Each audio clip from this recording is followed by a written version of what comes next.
Niché au cœur du massif du Jura, le long de la frontière suisse dans le département du Doubs, le Haut-Doubs. Un territoire de moyenne montagne avec des paysages splendides entre forêts d'épicéas, plateaux, lacs et cours d'eau. Un territoire caractérisé par une identité forte, une culture et une nature riche avec des savoir-faire convoités. En bref, le Haut-Doubs a un petit coin de paradis comme diraient ses habitants et les amateurs de plein air, sport, neige, gastronomie et patrimoine. Ces activités, ces passions qui font la richesse du territoire sont aujourd'hui mises à mal, parfois même en perdition. Changement climatique, impact sur l'environnement, dynamisme économique fulgurant, démographie en augmentation.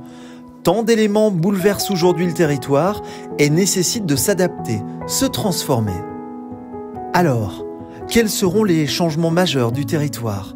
Quelles seront les pratiques de demain? Qui en seront les usagers?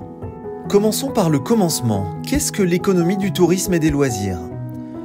L'économie du tourisme et des loisirs regroupe l'ensemble des activités réalisées à la fois par les touristes qui séjournent sur le territoire et génèrent des nuitées, les excursionnistes venus des territoires voisins et de la région Bourgogne-Franche-Comté, et les habitants, les Haut-Doubiens. Dans le Haut-Doubs, les valeurs de cette économie reposent avant tout sur le développement territorial, la cohésion sociale et l'épanouissement des individus. Les acteurs sont nombreux, privés, publics et associatifs. Cette économie puise ses racines dans les activités liées à la neige, ce qui lui confère un caractère actif, sportif et proche de la nature.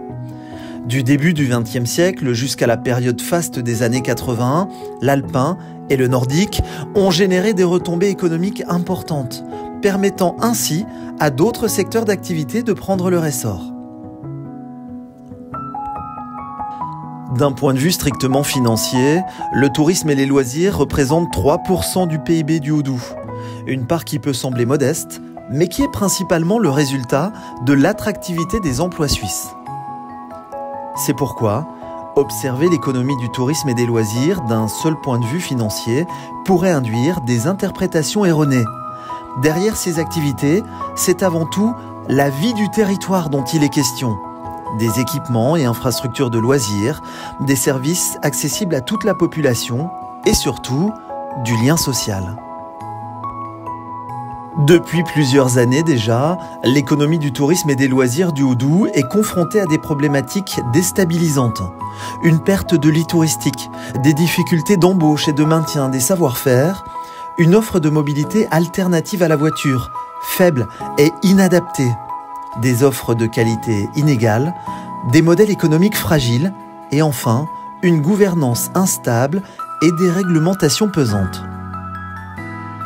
Ce système est vulnérable, devant faire face en plus aux crises climatiques, sanitaires, environnementales et énergétiques.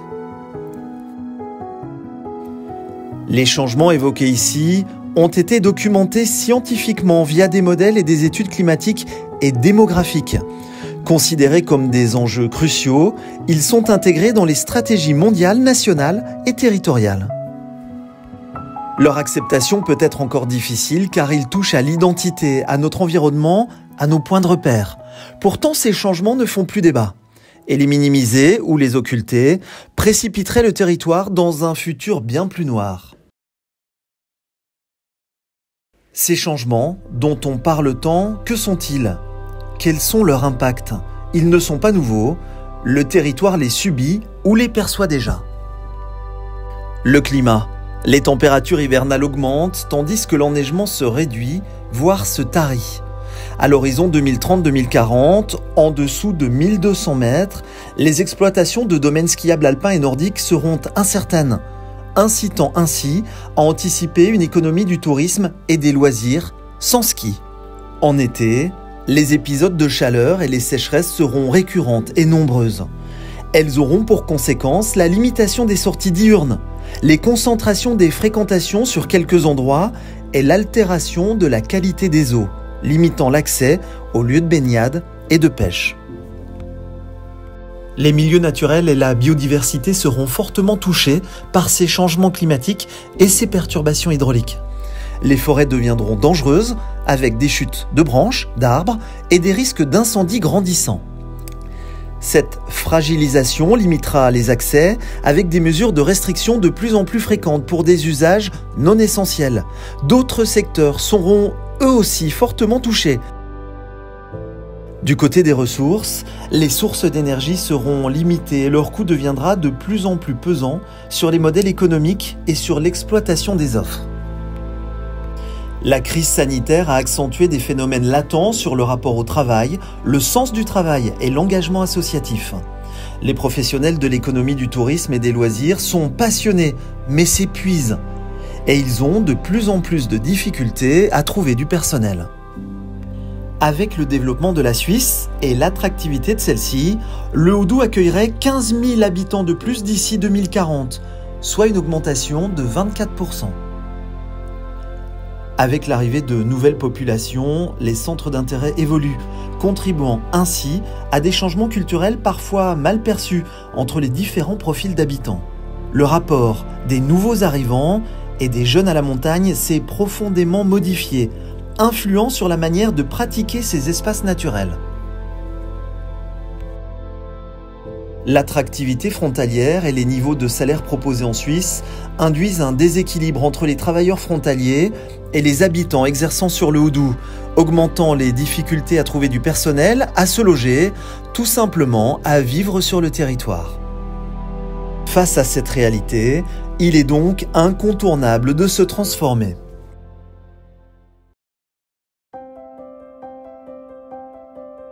Notre défi collectif, développer une économie du tourisme et des loisirs qui s'adapte à ces menaces, qui contribue à la vitalité du Houdou, tout en préservant ses espaces naturels et ses vocations sociales et humaines. Cela signifie faire des choix, savoir renoncer à des aménagements et des investissements incompatibles avec les changements en cours. Imaginer progressivement un nouveau modèle, de nouvelles offres et de nouveaux services. Tenir compte de la diversité d'utilisateurs, mais aussi accepter de travailler ensemble, tester des idées et parfois échouer pour mieux rebondir. Pour répondre à ces enjeux, il est proposé de construire ensemble un nouveau cadre de développement pour l'économie du tourisme et des loisirs.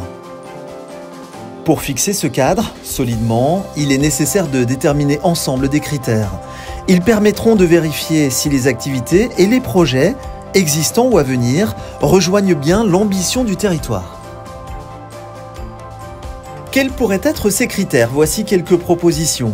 Mettre la coopération au cœur des processus de travail et de décision. Considérer le patrimoine naturel et culturel comme des communs, les protéger et les soigner. Optimiser la consommation d'espace, de matière et d'énergie. Privilégier la fourniture des biens et des services au niveau local. Favoriser la location et le partage plutôt que la propriété de biens. Valoriser au juste prix et rétribuer de façon équitable.